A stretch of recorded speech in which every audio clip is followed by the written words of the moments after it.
महत्वाची ब्रेकिंग बातमी समोर येते। अजित पवार यांचा नाशिक दौरा रद्द झाल्याची माहिती समोर आली। हेलिकॉप्टरमध्ये तांत्रिक बिघाड झाल्यानं तर हा दौरा रद्द करण्यात आलेला आहे अशी माहिती सूत्रांकडून मिळते। या घडीची सर्वात मोठी ब्रेकिंग बातमी, अजित पवार हे नाशिक दौऱ्यावर जाणार होते आणि या दौऱ्याकडे खरतर सर्वांचंच लक्ष होतं आणि त्यानंतर आता अजित पवार यांचा नाशिक दौरा रद्द झाल्याची माहिती समोर येते। हेलिकॉप्टरमध्ये तांत्रिक बिघाड झाल्यानं हा दौरा रद्द झाल्याची माहिती समोर येते।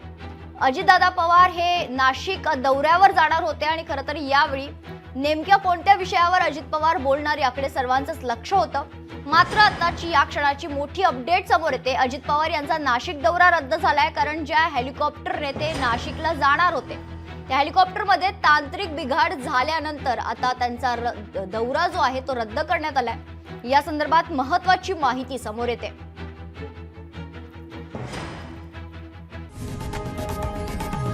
लोकशाही मराठी ऐका, पहा, जागरूक रहा।